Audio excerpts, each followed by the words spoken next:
시청자 여러분 안녕하십니까? 뉴스9의 김명우입니다.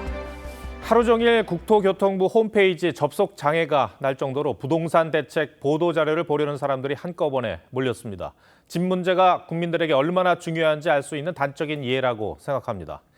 이재명 정부가 세 번째로 내놓은 부동산 대책은 서울 전역과 경기 12곳을 삼중 규제로 묶은 초강력 정책이었습니다. 대출도 더 조이기로 해 한마디로 실거주를 하지 않으면 사실상 집을 사지 못하도록 했습니다. 고차 방정식 같은 집값 문제를 과연 잡을 수 있을지 한계를 지적하는 목소리도 벌써부터 나옵니다. 먼저 정부 발표 내용을 윤수아 기자가 정리해드리겠습니다. 서울 광진구의 한 아파트 단지. 최근 집을 내놓기만 하면 신고가 행진입니다. 전세를 끼고 집을 사려는 갭 투자자가 몰리고 있는 겁니다. 더욱더 접촉 가능한 지역으로 몰립니다. 다음 주 월요일부턴 이런 갭 투자자가 사실상 차단됩니다. 정부가 서울 전역과 분당, 과천 등 경기도 핵심 지역 12곳을 토지 거래 허가 구역으로 묶었기 때문입니다. 토어제 지역으로 지정되면 2년간 실거주 의무가 주어집니다. 토지거래 허가 구역도 추가 지정하여 주택 구입 시 실거주 의무를 부과하고 갭 투자를 차단하겠습니다. 정부는 이들 지역을 조정 대상 지역과 투기 과열 지구로도 묶었습니다. 당장 내일부터 집값의 70%까지 가능하던 주택담보대출이 40%까지 줄고 재건축, 재개발 조합원 지위 양도도 제한됩니다. 집값이 높을수록 주담대 한도도 더 줄어듭니다. 지금은 6억까지 가능하지만 앞으로는 15억 원 초과, 25억 원 이하는 4억, 25억 원 초과는 2억까지만 빌릴 수 있습니다. 또 1주택자의 경우 전세 대출도 DSR에 포함돼 실제 대출 한도는 절반 이하로 쪼그라들었습니다. 대출 수요가 주택시장을 불필요하게 자극하지 않도록 하고 부동산 부분으로의 자금 쏠림이 생산적 부문으로 전환될 수 있도록 정부는 총리 직속 부동산 감독기구를 신설해 허위 신고나 편법 증여 같은 불법 거래를 직접 수사할 방침입니다. TV조선 윤서입니다. 이번 대책에서 부동산 세제 강화는 반영되지 않았습니다. 물론 이재명 대통령도 세금으로 집값을 잡지는 않겠다고 했습니다만 정부는 어떤 정책이든 쓸 수 있다며 세금 카드를 만지작거리고 있습니다. 당장 대통령실은 보유세가 낮은 건 사실이라고 거들었는데 실제 정부는 세제 개편안을 검토하는 것으로 전해졌습니다. 이유가 뭔지 노도일 기자가 보도합니다. 정부는 이번 대책에서 부동산 세제 합리화 방안을 마련하겠다고 공식화했습니다. 세제 개편의 구체적 방향, 시기, 순서 등은 부동산 시장에 미치는 영향, 과세 형평 등을 감안해 종합 검토할 계획이며 그동안 세금은 최후 수단이라며 말을 아꼈던 것과는 달라진 분위기입니다. 대통령실에서도 보유세가 낮다며 지원 사격에 나섰습니다. 보유세가 낮은 거는 분명한 사실이고 취득, 보유, 양도 이런 이 3대 이런 측면에서 지방세까지 포함해서 진지하게 고민해야 돼요. 하지만 문재인 정부 때처럼 보유세와 양도세를 동시에 높일 경우 매물이 줄어들면서 오히려 집값 상승을 부추길 수 있다는 우려도 나옵니다. 너무 세금 중과 위주로 집값을 잡으려다 보면 과거 문재인 정부 때처럼 매물이 잠기면서 오히려 집값이 오르는 부작용이 나타납니다. 전문가들은 선호도가 높은 신축 주택의 공급 문제가 해결돼야 한다고 지적합니다. 수요를 갖다가 어느 정도 희석시킬 만한 어떤 공급이라든가 이런 것들은 또 아니기 때문에 효과 자체는 상당히 한정적이고 좀 약간 단기적일 것이다라고. 이재명 대통령은 대선 후보 시절부터 세금으로 집값을 잡지 않겠다고 언급해왔는데 이 때문에 정부가 저항이 심한 직접적인 세제 개편을 하기보다는 공시가격을 현실화해 사실상 보유세 인상 효과를 노릴 가능성이 높다는 전망입니다. TV조선 노도일입니다.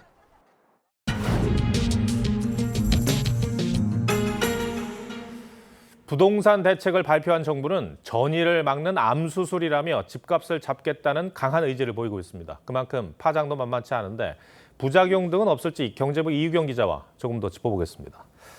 이 기자, 이번 대책 한마디로 뭐라고 할 수 있습니까? 네, 한마디로 앞으로는 실제로 거주할 집이 아니면 살 수 없다는 얘기입니다. 이미 규제로 묶여있던 강남 3구와 용산구를 포함해 서울 25곳과 경기도 남부 일대 12곳을 3종 규제 지역으로 묶었죠. 문재인 정부가 서울 핵심 지역을 3종 규제로 묶은 적은 있지만 이렇게 광범위하게 규제 장벽을 친 건 처음 있는 일입니다. 집값이 과열된 한강 벨트뿐 아니라 인근 지역으로 풍선 효과가 번지는 것도 미리 막겠다는 취지입니다. 국토부는 가벼운 처치가 아닌 병변의 주변까지 확실히 도려내 전이를 막는 암수술이라고 대책을 설명했습니다. 전이를 막는 건 좋은데 이런 전방위 대책에는 부작용이 따르던데요. 네, 그렇습니다. 토지거래 허가구역이 확대 지정되면서 실수요자가 우선 전세를 살면서 다른 곳에 집을 사두는 건 원천 봉쇄됐습니다. 1주택자의 전세 대출을 DSR에 포함한 것도 파장이 큰데요. 자기 집이 있지만 직장이나 아이 교육 때문에 다른 곳에 전세를 구할 수밖에 없는 사람들도 있는데 대출받기가 쉽지 않아졌습니다. 재건축, 재개발 조합원 지위 양도도 제한돼서 엄격한 조건을 거치지 않으면 거래가 사실상 힘듭니다. 이 때문에 시장에서는 거주 이전의 자유까지 차단하는 거 아니냐 이런 비판이 나옵니다. 이번에 공급 대책은 빠졌죠? 네, 그렇습니다. 정부가 시장이 기대했던 파격적인 추가 공급 대책은 내놓지 못했습니다. 대신 지난 9.7 공급 대책에서 발표한 공급안을 충실히 진행한다는 계획입니다. 이 때문에 이런 규제 일변도의 부동산 정책이 공급 부족만 더 부채질할 뿐이라는 지적도 나오는 게 사실인데요. 당장 서울시는 서울 전역을 규제 지역으로 묶는 데 대해 부작용이 있다는 것을 건의했는데도 강행 발표했다며 불편한 기색을 보였습니다. 여야 반응도 엇갈립니다. 국민의힘 장동혁 대표는 청년, 서민 주기 대책이자 주택 완전 박탈 대책이라고 비판했는데 민주당은 지금 필요한 것은 투기 거품을 빼는 것이지 더 많은 빚으로 폭탄을 돌리는 것은 아니다. 이렇게 맞섰습니다. 보유세 강화는 추가 대책으로 봐야 합니까? 집값이 안 잡힌다면 최후 수단으로 보유세 등 세금 카드를 쓸 수도 있을 것으로 보입니다. 다만 정부 여당 입장에선 내년 지방선거 등 정치 일정도 감안할 수밖에 없는데요. 문재인 정부 당시 보유세와 양도세 등을 강화하면서 징벌적 과세라는 말까지 나왔었죠.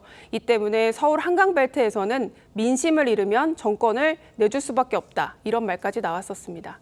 네. 정부 출범 넉 달 만에 세 번째 대책인데 잦은 겁니까? 네, 빠른 편입니다. 이재명 정부는 문재인 정부의 핀셋 규제가 풍선 효과를 불러와서 집값을 잡지 못했다고 판단하고 있는 것으로 보입니다. 그래서 매번 초강력 대책을 내놓고 있는데요. 지금까지 보면 출범 133일 동안 3차례 대책을 내놨는데 재임 기간 25차례 대책을 발표했던 문재인 정부 때보다 1.6배 속도로 빠르게 대책이 나오고 있습니다. 여기에 공급 부족에다 금리 인하를 해야 하는 시점이라는 것도 악재입니다. 특히 똘똘한 한채 현상 등 근본적인 문제를 해결해야 한다는 지적이 많아서 정부로서는 고민이 깊을 수밖에 없습니다. 네, 알겠습니다. 이 기자, 잘 들었습니다.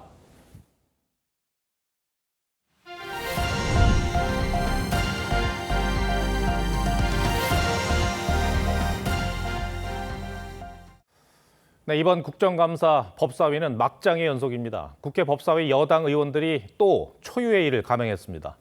대법원에서 열린 국정감사에서 현장 검증을 하겠다며 감사장을 벗어나 여러 층을 둘러본 건데 과거 국감에서 이런 일이 있었나 기억이 없습니다.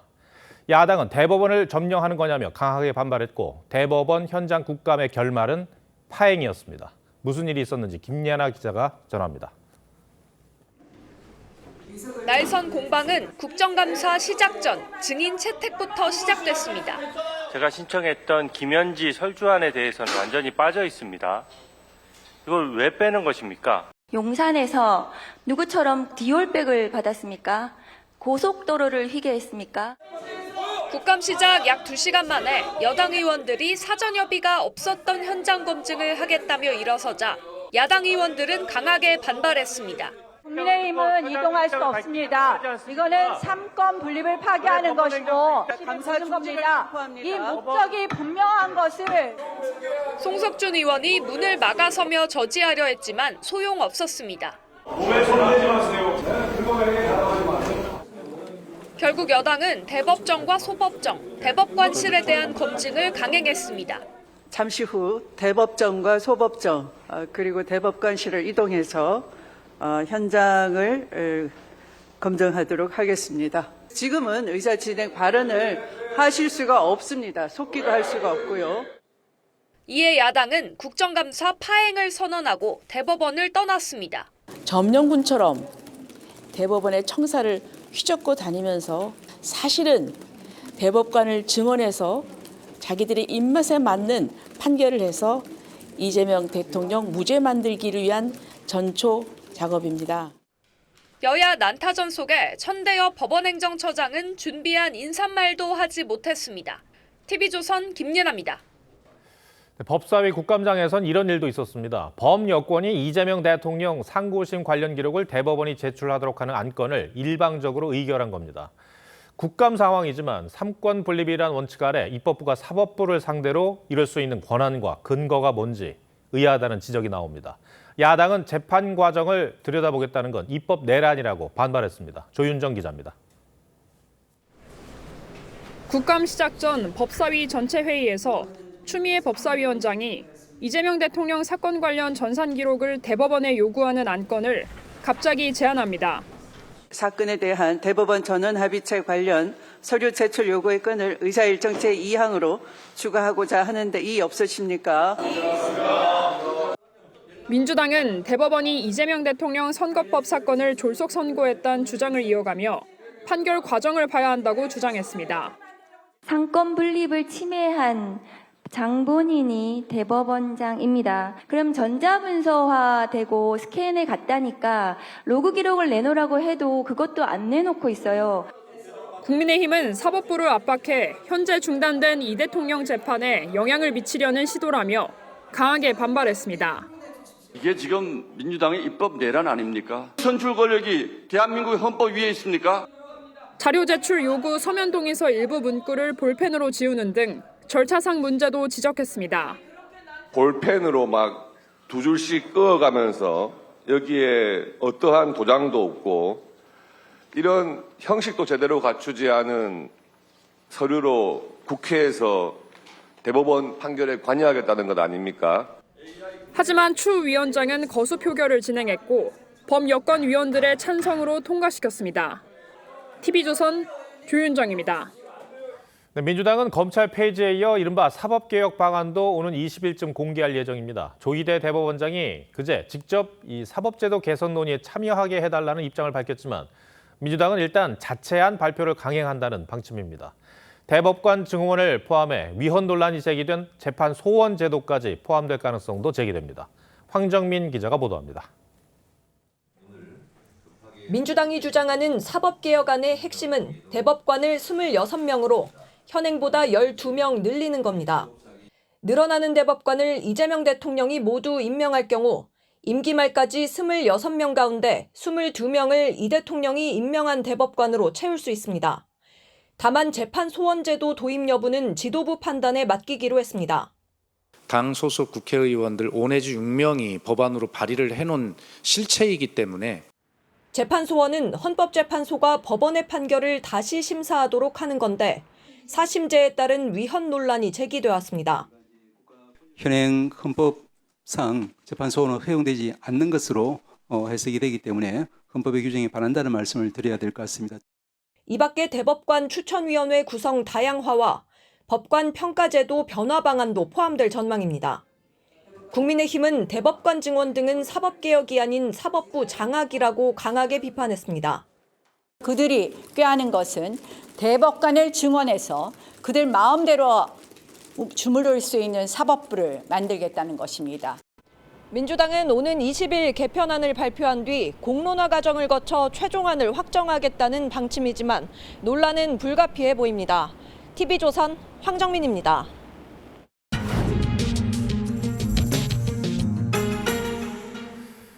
여당의 사법부 압박에 법조계 전체는 뒤숭숭하기만 합니다. 오늘 뉴스단은 사회부 법조팀 이광희 기자 나왔습니다. 자, 이 기자, 국회의원들이 대법원에 직접 가서 자료를 확보한 전례가 있습니까? 네, 그동안 국회의원들이 대법원에 가서 국정감사를 한 전례는 있습니다. 하지만 재판 과정을 확인하기 위해 기록을 보고 대법관 집무실 등 내부 시설을 확인하는 목적의 현장 검증은 전례가 없는 일입니다. 가장 최근 현장 국정감사는 재작년에 있었는데 대법원이 마련한 회의실 안에서만 진행됐습니다. 그런데 국회가 의결한다고 해서 대법원 내부를 이렇게 들여다볼 수가 있는 겁니까? 아니요, 그렇지 않습니다. 대법원 청사는 통합방위법상 국가 중요시설로 분류되어 있습니다. 대통령실, 국회의사당, 국정원 등과 같은 최상위 등급의 가급 시설입니다. 특히 대법원은 사법부 최고법원으로 주요 민형사 재판 기록과 민감한 개인정보가 보관돼 있습니다. 대법원에 있는 자료를 확인하려면 수사기관도 압수수색 영장을 발부받아야 합니다.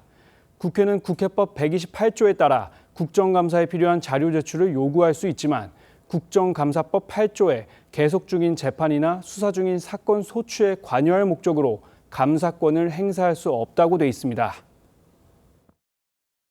그 법원의 재판이 계속 중인 것뿐만 아니라 파기환송돼서 이제 2심으로 내려갔는데 다시 또 뭐 재상고할 수도 있고 뭐 그런 상황이지 않습니까? 당연히 아직 진행 중인 사건으로 봐야 돼. 민주당은 왜 이렇게까지 하는 겁니까? 네, 민주당은 이번 검증 목적이 이재명 대통령 공직선거법 사건 파기환송 과정의 투명성과 대법관 증언 예산의 타당성을 확인하는 거라고 했습니다. 하지만 대법관과 재판연구관이 사건 기록에 접속한 시점과 열람, 조회한 기록 전체를 요구했고 검토보고서 결재, 회람 경로까지 달라고 했습니다. 현직 대통령에 대한 법원의 판단 경로를 들여다보겠다는 건 정치적 의도가 명백하고 삼권 분립을 무시한 처사라는 게 야당의 지적입니다. 법조계 분위기는 짐작이 갑니다. 네, 한마디로 참담하다는 말이 나옵니다.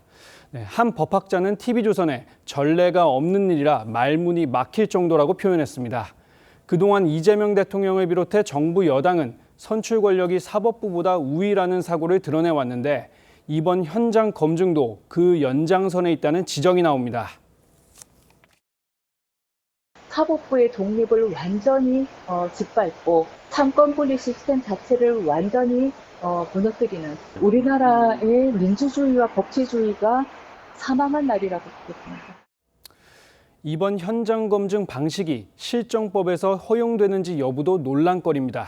네, 알겠습니다. 이광희 기자, 잘 들었습니다. 네, 대통령실 김현지 제1부속실장에 대한 폭로에서 시작된 국민의힘 박정훈 의원과 민주당 김우영 의원의 충돌은 결국 고발전으로 번졌습니다. 어제 법사위 국감에서 김현지 부속실장이 이화영 전 부지사 수사 과정에 개입한 의혹을 제기한 국민의힘 주진우 의원은 오늘은 이 대통령의 또 다른 측근인 김용 전 부원장 수사 과정에도 김현지 실장이 개입했다는 주장을 추가했습니다. 변정현 기자가 취재했습니다. 국민의힘 과학기술정보방송통신위원회 위원들이 민주당 김우영 의원을 폭행과 개인정보보호법 위반 혐의로 경찰에 고발했습니다. 김 의원은 어제 국감 도중 국민의힘 박정훈 의원에게 받은 비난 문자 메시지와 함께 전화번호를 그대로 노출시켰습니다. 박 의원은 악성 댓글과 문자 폭탄에 시달리고 있다면서 여권 강성 지지층 위력이 이 정도인 줄은 몰랐다는 글을 올렸습니다.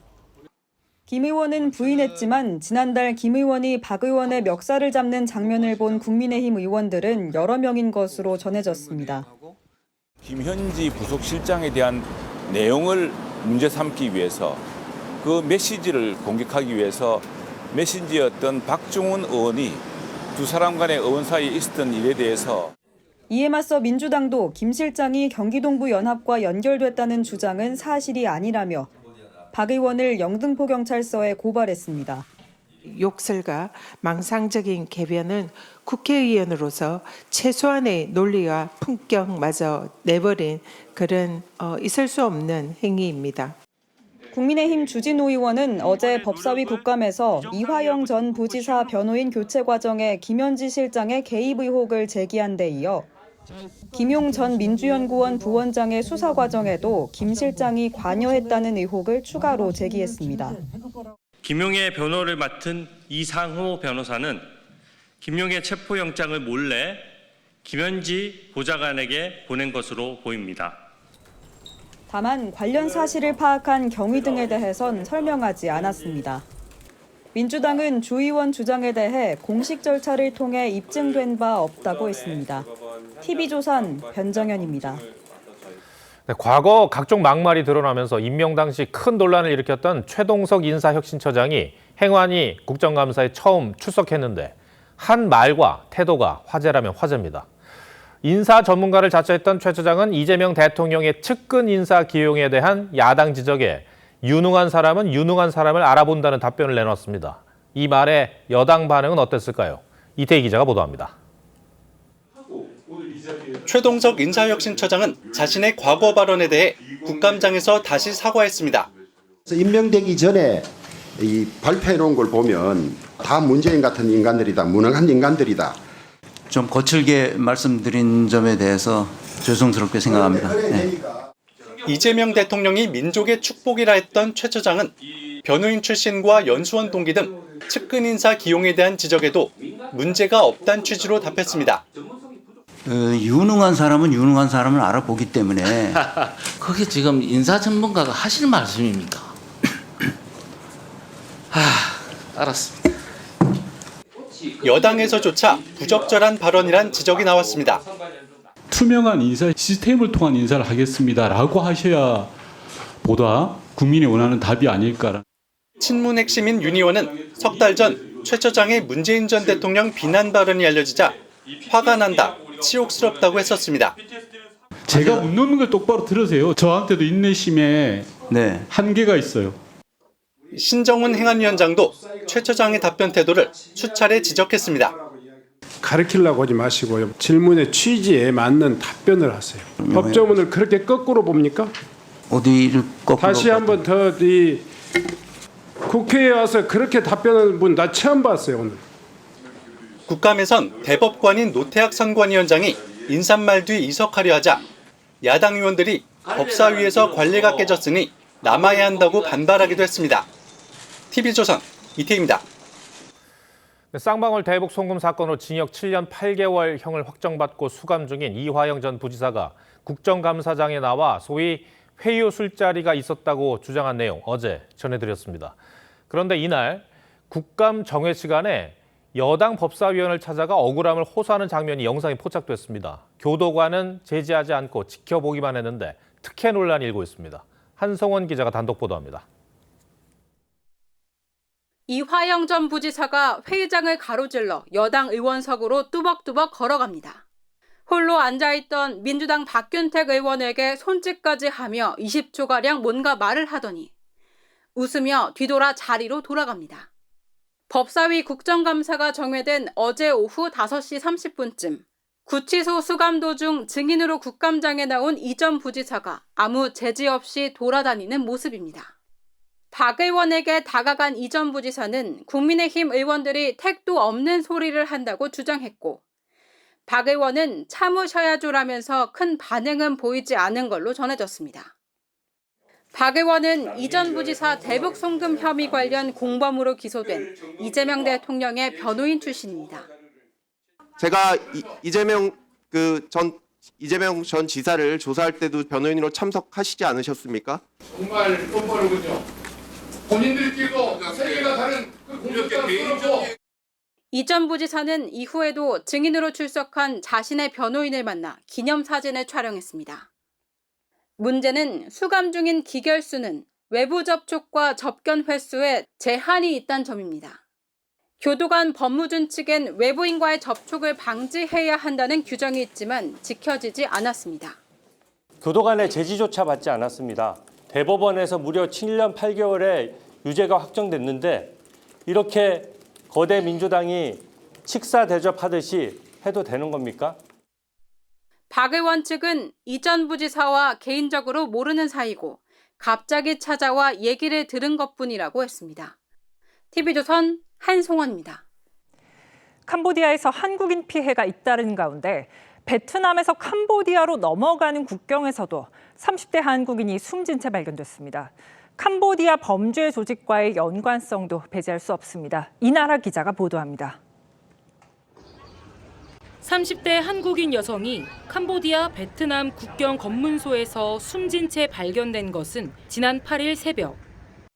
이 여성은 베트남 남부 호치민에서 출발해 캄보디아로 입국하는 과정에서 사망한 것으로 전해집니다.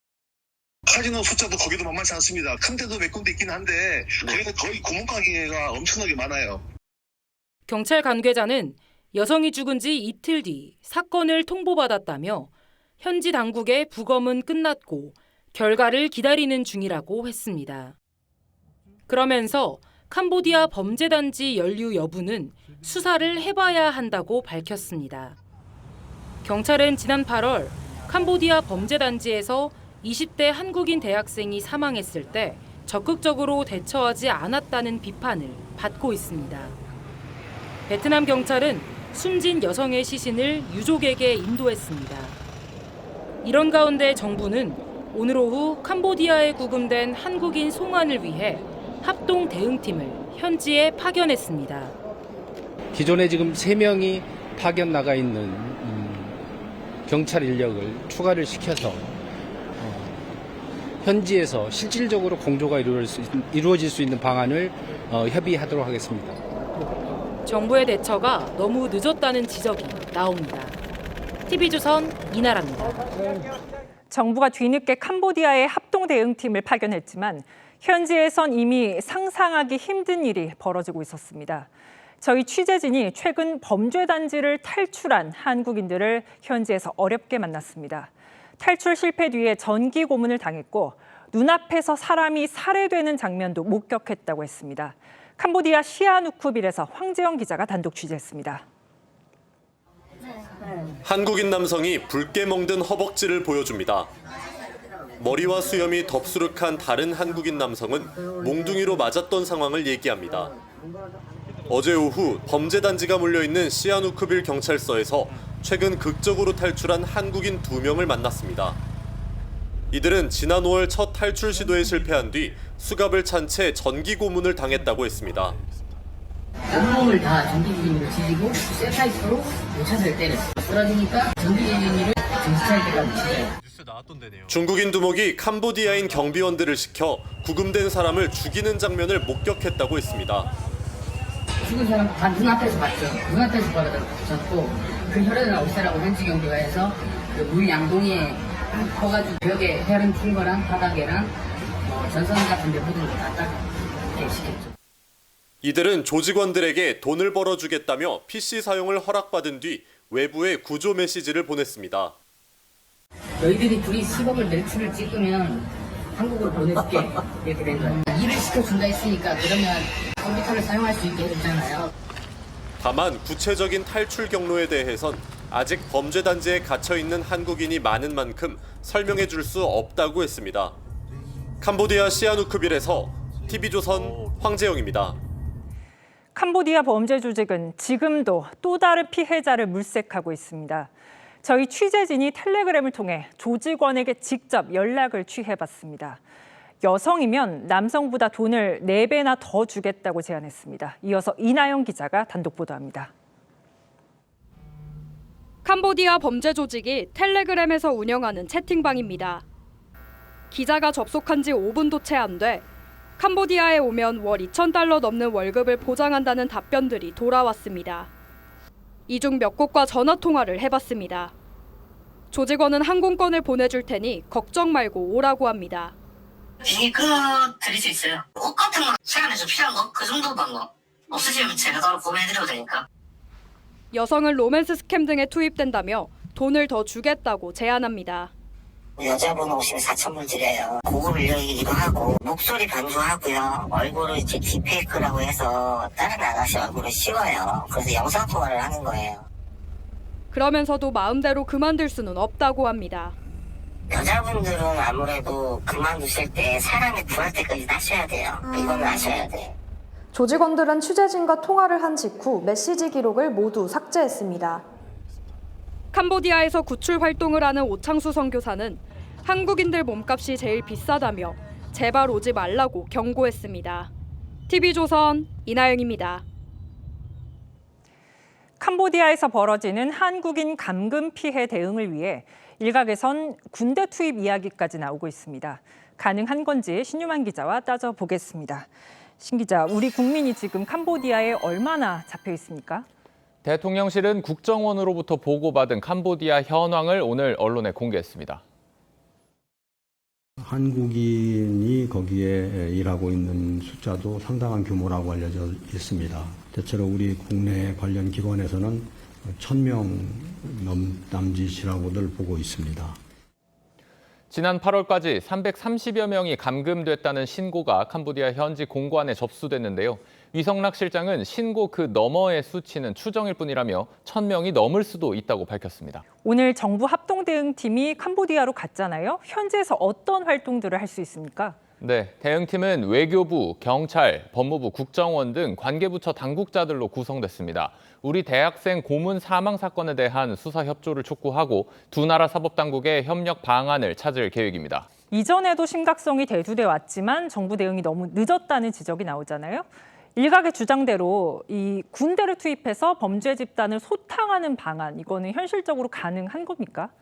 자, 2011년에 아덴만 여명 작전 때 우리 해군이 소말리아 해적에게 납치된 선원들을 직접 구했었죠. 그때와 지금을 한번 비교해 보겠습니다. 하지만 그때 작전 지역은 특정 국가의 영해가 아닌 공해상이었습니다.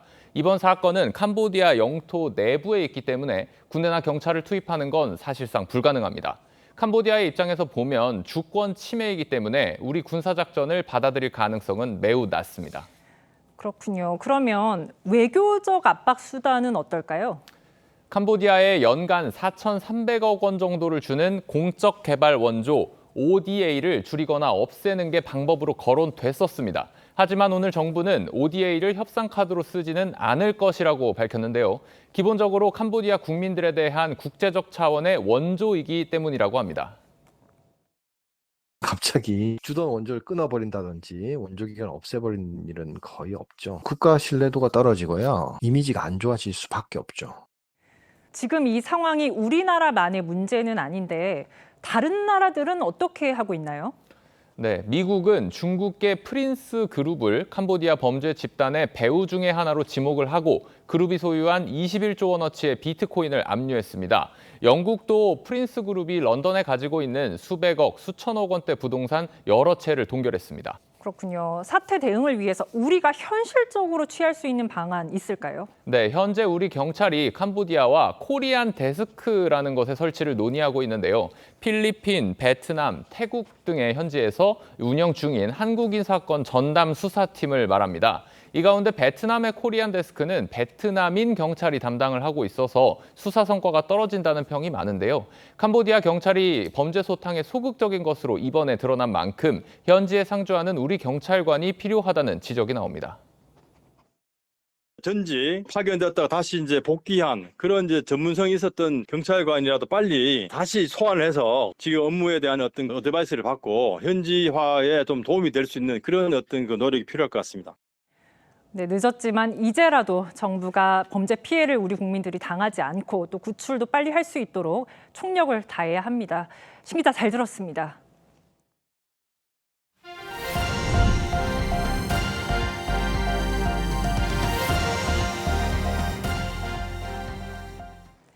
박성재 전 법무부 장관에 대한 구속영장이 기각됐습니다. 법원은 위법성에 대해 다툴 여지가 있다고 설명했습니다. 특검이 무리하게 신병 확보에 나선 것 아니냐는 비판이 나옵니다. 한지은 기자가 보도합니다. 법원이 구속영장을 기각하자 오늘 새벽 2시 35분쯤 박성재 전 장관이 구치소 밖으로 나옵니다. 지나친 억측과 논리 비약으로 잘못된 자료를 근거로 한 무리한 청구였다고 생각합니다. 앞서 특검은 박 전 장관이 내란에 가담했다며 구속영장을 청구했습니다. 비상계엄 당시 합동수사본부의 검사 파견을 검토하고 수용시설 확보 등을 지시한 혐의를 적용했습니다. 하지만 법원은 위법성 인식 경위나 위법성 정도에 대해 다툴 여지가 있다며 구속영장을 기각했습니다. 또 도주와 증거인멸 염려에 대한 특검의 소명도 부족하다고 했습니다. 특검이 범죄 혐의를 충분히 소명하지 못했다고 판단한 겁니다. 내란 특검은 지금까지 윤석열 정부 국무위원 3명에 대해 구속영장을 청구했는데 이 중 한덕수 전 국무총리와 박 전 장관 2명에 대해 법원은 기각 결정을 내렸습니다. 단기간에 어떤 성과를 내야 되다 보니까 이제 무리수를 두는 경우가 뭐 여기저기서 지금 발생하고 있는 것 같고요. 이런 가운데 특검은 직권남용 혐의 등 피의자 신분으로 조태용 전 국정원장을 소환했습니다. TV조선 한지은입니다. 특검 조사를 받은 뒤 숨진 양평군 공무원 측이 조서 열람을 신청했지만 특검이 거부했습니다. 조서가 공개되면 수사에 영향을 미칠 수 있다는 이유입니다. 법조계에선 특검이 고인의 죽음을 둘러싼 의혹을 더 키우고 있다는 목소리가 나왔습니다. 조유진 기자입니다. 숨진 양평 공무원이 선임했던 박경호 변호사는 특검의 조작 수사를 주장하고 있습니다. 고인이 답하지 않은 내용이 조서에 담겼다는 겁니다. 특검팀에서 조서에 대한 열람 허가가 나면은 제가 복사를 해서 고인이 말씀하신 그런 내용들이 조서에 기재되어 있는지 검토하고. 하지만 김건희 특검은 박 변호사의 조서 열람 신청을 거부했습니다. 조서가 공개될 경우 진행 중인 수사에 영향을 미칠 우려가 있고 당사자의 사망으로 변호인과의 위임 관계가 종료됐다는 이유입니다. 법조계에선 강압 수사 여부를 확인할 수 있는 조서 열람을 거부한 건 부적절하다는 지적이 나옵니다. 한 부장검사는 국가안보와 무관한 형사사건에서 변호인에게 조서를 못 보여준다는 건 의혹을 더 증폭시킬 뿐이라고 했습니다. 또 열람 등사 불허로 행정소송을 걸면 법원이 대부분 허락해준다고 했습니다. 특검팀은 고인의 유족이 변호인을 선임해 조서 열람을 신청할 경우 다시 검토하겠다고 했습니다. 박 변호사는 이미 확보된 자필 메모와 통화 녹취, 상담 내용 등을 토대로 특검 관계자를 직권남용 등으로 고발하는 방안을 검토 중입니다. TV조선 조유진입니다.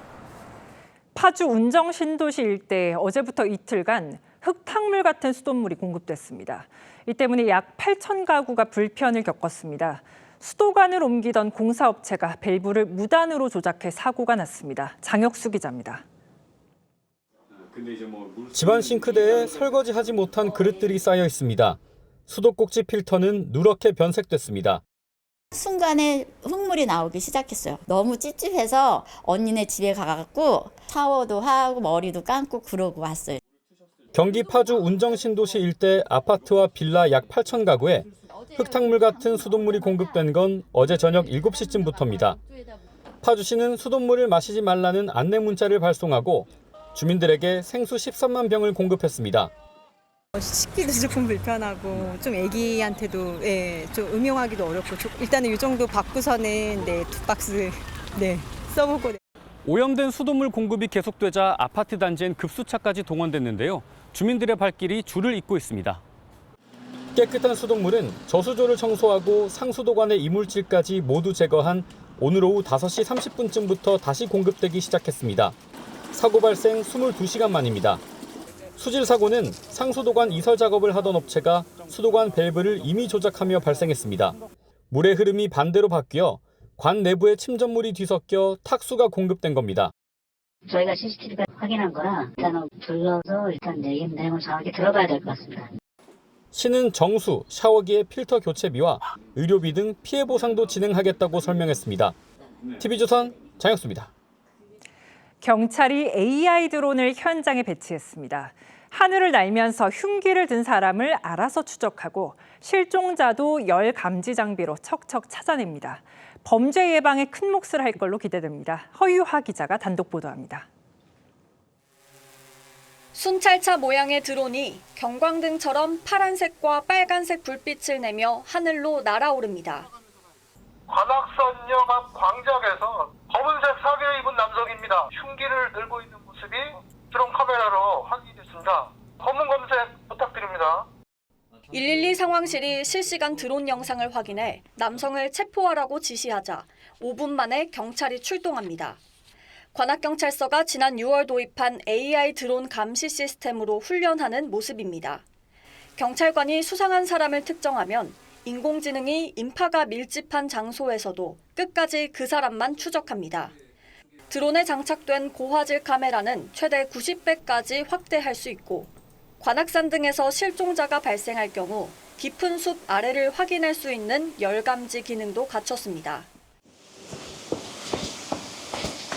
AI 드론은 경찰의 접근이 어려운 산골짜기에서도 목표물의 이동 모습을 이렇게 계속 추적하면서 실종자나 범죄자의 발견을 돕습니다.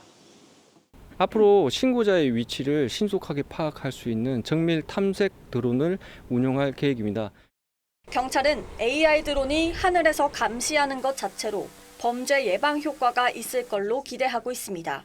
TV조선 허유아입니다. 세관 마약 수사 외압 의혹을 제기한 백혜룡 경정의 행보가 난감합니다. 우선 대통령이 직접 나서 수사팀 합류를 지시한 뒤 오늘이 동부지검 파견 첫날인데 연차 휴가를 내고 다른 일을 했다는 게 있을 수 있는 일인가 싶습니다. 게다가 경찰 공무원 신분인 백경정이 연차를 내고 한 일이 유튜브에 출연해 이문정 동부지검장을 비판한 것이었습니다. 어제는 이문정 지검장이 비판적인 입장문을 냈는데 마약 관련 수사는 산으로 가고 있습니다. 임희원 기자입니다.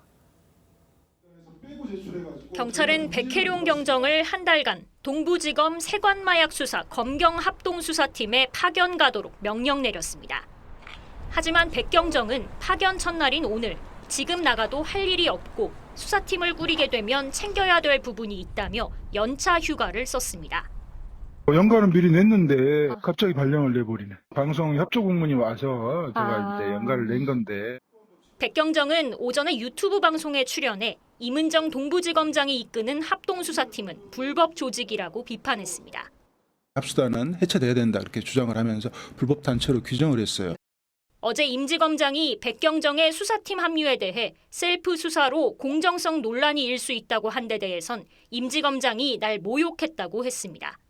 공궁에 빠뜨리는 이유를 모르겠어요. 저는 이문정 검사장과 특별한 감정은 없는데 저를 모욕하지 말아달라.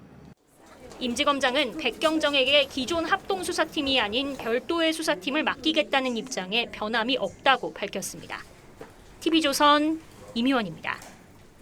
네, 이례적으로 백혜룡 경정의 합동수사팀 파견을 직접 지시했던 이재명 대통령으로선 두 사람의 이딴 파열음이 불편할 수밖에 없을 겁니다. 대통령실은 입장이 없다고 했지만 내부적으로는 공직자로서 부적절한 행태로 보고 예의주시하고 있는 것으로 알려졌습니다. 백경정이 제기한 외압 의혹 당사자인 한동훈 전 대표는 대통령이 직접 나서 백경정의 망상을 보증한 책임을 지라고 반격했습니다. 최민식 기자입니다. 이재명 대통령은 지난 12일 세관 마약 수사 외압 의혹을 수사하는 검경 합동수사팀에 백혜룡 경정 파견을 지시했습니다. 역시 이재명 대통령입니다. 3년 묵은 체중이 쑥 내려가는 속 시원한 결정입니다. 대통령이 경정급 인사를 직접 언급한 파격 조치였습니다. 하지만 이문정 서울 동부지검장의 반발과 백경정의 거부 등 잡음이 이어지면서 대통령실은 대통령의 직접 지시는 아니었다고 설명했습니다.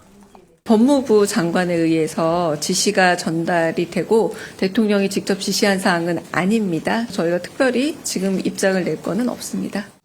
대통령의 수사 지휘 논란과 수사 결과에 대한 책임 부담에 선긋기에 나선 거란 해석이 나왔습니다. 대통령실 관계자는 사건을 잘 아는 사람이 맡아서 해보란 차원이었는데 공직자가 언론에 불만만 쏟아내는 행태는 매우 부적절하다고 본다고 말했습니다.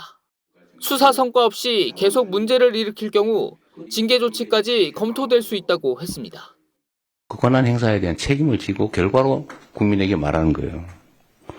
권한을 가진 공직자가 뭐 그리 말이 많아요. 백경정이 수사 외압의 연관성을 주장한 당사자인 국민의힘 한동훈 전 대표는 백혜룡 한 사람의 망상이라며 이 대통령이 정략적으로 이용하는 이유를 밝힐 시간이라고 지적했습니다. TV조선 최민식입니다.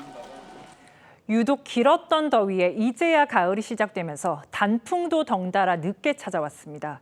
10년 전보다 5일 정도 늦습니다. 이상 고온이 계속되면 단풍 구경은 앞으로 더 어려워질 수 있다고 합니다. 차정승 기자입니다. 초록 나뭇잎들이 붉은 빛깔 옷으로 갈아입을 채비랍니다. 조선 왕릉 9곳이 단풍 나들이 객을 맞아 숲길 일부를 개방했습니다.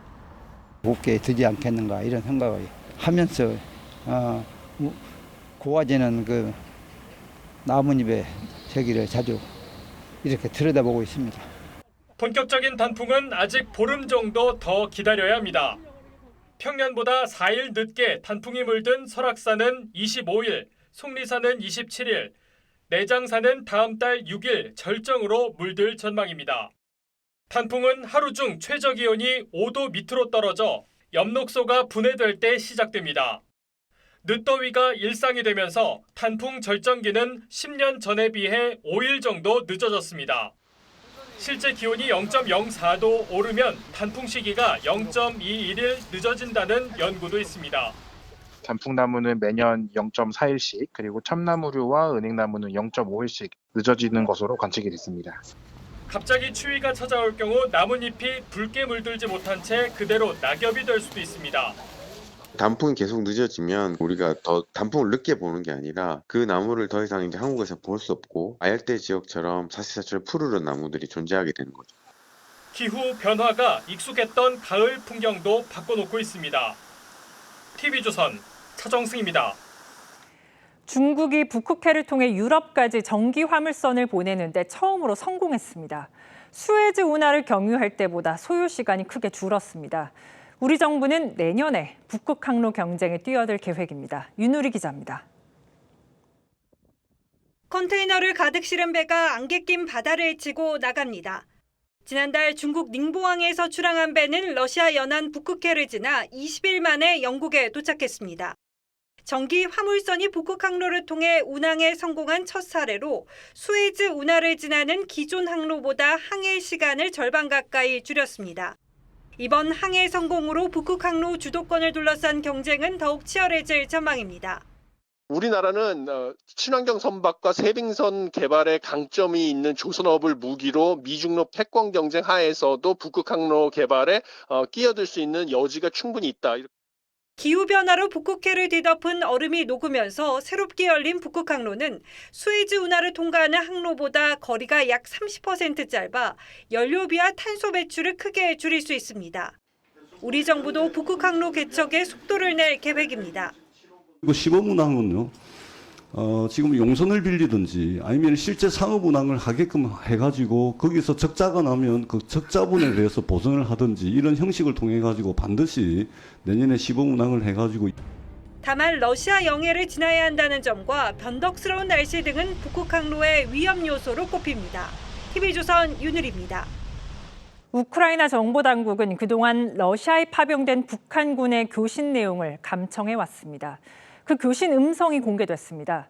통신이 잘 잡히는지 확인하거나 무언가의 위치를 조정하는 듯한 내용이 담겼습니다. 이태영 기자의 단독 보도입니다. 우크라이나 정보당국이 지난 9월 러시아 주둔 지역인 쿠르스크주에서 감청한 북한군 병사들의 무전 내용입니다. 통신 감도를 확인하면서 교신 상대자를 부릅니다. 1번, 4번 직접감도, 2번, 3번, 4번 수소대로 나오는 문거의 정서감도 다 설치해서 설치했습니다. 무언가 위치를 조정하는 듯한 지휘 간의 명령도 이어집니다. 우측으로 돌려, 우측. 다시 좌측으로 좌측. 직선. 좋다. 여기서 이제 내리자. 군사 용어와 암호명 등을 섞어 사용해 정확한 내용은 판독이 쉽지 않지만 북한 억양은 분명히 파악됩니다. 우크라이나는 파병된 북한군의 교신 등을 감청해 잇따라 공개해왔습니다. 첩보 수집 외에 북한군의 심리적 위축 효과를 노린 전략으로 풀이됩니다. 우크라이나 당국은 지난 9월까지 쿠르스크 전선에 파병돼 있는 북한군이 정규군 4개 여단 규모로 최소 8,000명에서 최대 13,000명 정도로 추정했습니다. 북한군이 9월 한 달 동안 러시아에 지원한 로켓탄과 포탄도 최소 20만 발로 파악했습니다. 북한군은 러시아군이 우크라이나 동부 지역인 수미 및 하르크 지역으로 전개될 수 있도록 적극 지원 활동을 하고 있는 것으로 분석이 됩니다. 지난달 국가정보원은 우크라이나에 파병된 북한군이 16,000명으로 사망자는 2,000명이라고 밝힌 바 있습니다. TV조선 이태형입니다. 미중 정상이 이달 말 경주 에이펙 회의에서 마주 앉을 걸로 전망되는데 양국의 기싸움은 더 격화하고 있습니다. 이번엔 콩 수입을 두고 맞붙었습니다. 두 강대국의 갈등은 한국 기업의 피해로 돌아오고 있습니다. 백대호 특파원이 보도합니다. 트럼프 대통령이 이번엔 중국의 식용유 카드를 꺼내들었습니다. 중국이 미국산 대두 수입을 중단하자 보복 조치로 식용유 수입을 포함해 중국과의 무역 일부를 종료할 수 있다고 으름장을 놓은 겁니다. 미중은 앞서 중국의 희토류 수출 통제와 이에 따른 미국의 추가 관세 100% 예고, 서로에 대한 항만 수수료 부과로 힘겨루기를 벌인 바 있습니다. I don't think you should be doing business much with. You can do some trade, but you certainly shouldn't be doing beyond that. 美方持续出台一系列对华限制和制裁措施，严重损害中方利益。 불똥은 우방으로도 튀었습니다. 중국은 미국과 마스가 프로젝트를 추진 중인 우리나라 하나오션의 미국 내 자회사를 제재 대상에 올렸습니다. 이를 두고 미국은 언짢아 하는 기색을 내비쳤는데 중국이 미국산 대신 미국의 우방 아르헨티나에 대두를 사겠다고 하자 이간질이란 표현까지 쓰며 맹비난했습니다. China likes to draw wedges. It's not gonna mean anything in the end. 에이펙 정상회의를 앞두고 두 강대국의 무역 갈등 신경전이 고조되면서 M1 한국 기업만 타겟이 되는 것 아니냐는 우려가 커지고 있습니다. 미국 워싱턴 DC에서 TV조선 백대호입니다.